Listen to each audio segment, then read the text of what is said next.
ഇന്ന് നമ്മളെ നാട്ടിലെ ഉത്സവമാണ്. ശ്രീതുമോൾ ആദ്യമായിട്ട് നമ്മൾ ഉത്സവത്തിനൊക്കെ കൊണ്ടുപോകണത്. താലപ്പൊലിക്കാർ എത്താനായപ്പോൾ ഞങ്ങൾ വേഗം പോവുമായിരുന്നു. അപ്പോൾ ശ്രീതുവിൻ്റെ അമ്മച്ചൻ വരുന്നുണ്ടായിരുന്നു ഉത്സവത്തിന്.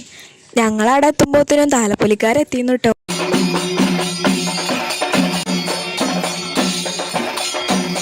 ശ്രീതുമോളെ കൊണ്ടുപോകാൻ ചെറിയൊരു ടെൻഷൻ ഉണ്ടായിരുന്നു കേട്ടോ. കാരണം ആദ്യമായിട്ട് പോകുന്നതുകൊണ്ട് അവിടുത്തെ സൗണ്ടും കാര്യങ്ങളും കേൾക്കുമ്പോൾ അവൾ എങ്ങനെ പ്രതികരിക്കാൻ അറിയില്ലല്ലോ. പക്ഷേ അവൾ കൂളായിരുന്നു കേട്ടോ. അവിടുത്തെ ചെണ്ടമുട്ടൊക്കെ കേട്ടിട്ട് അവൾ ഉറങ്ങിപ്പോയി കേട്ടോ. അവൾ നല്ലൊരു ഉറക്കം ഉറങ്ങി. താലപ്പൊലിയൊക്കെ കഴിഞ്ഞ് തിരിച്ചു പോരുമ്പോഴായിരുന്നു എൻ്റെ ഫ്രണ്ടിനെ കണ്ടുമുട്ടിയത്. അവളെ കുറേ കാലങ്ങൾക്ക് ശേഷം കാണുകയായിരുന്നു കേട്ടോ. ശ്രീതുമോൾ അതേ പ്രായത്തിൽ തന്നെ അവൾക്കുണ്ട് കേട്ടോ ഒരു മോന്. അവനാണെങ്കിൽ സൗണ്ടൊക്കെ കേട്ടപ്പോൾ ആകെ പേടിച്ച് അവനെ അച്ഛൻ കൊണ്ടുപോയി എന്നൊക്കെ പറഞ്ഞു. പിന്നെ ഞങ്ങൾ ടോയ്സൊക്കെ വാങ്ങാൻ പോയിട്ടോ ശ്രീതുമോളെ അമ്മായിൻ്റെ വകയും അച്ഛൻ്റെ വകയും കുറേ ടോയ്സൊക്കെ കിട്ടിയിട്ട് അവൾക്ക് കാര്യമായി എന്തായാലും ഉത്സവത്തിന് പോയപ്പോൾ. ഞങ്ങൾ പോകാറിറങ്ങുമ്പോഴായിരുന്നു ശ്രീതുവിൻ്റെ മാമ എത്തിയത് കേട്ടോ. പിന്നെ മാമനെ കണ്ട് കുറച്ച് നേരം കളിച്ച് പിന്നെ ഞങ്ങൾ വീട്ടിലേക്ക് പോന്നു കേട്ടോ.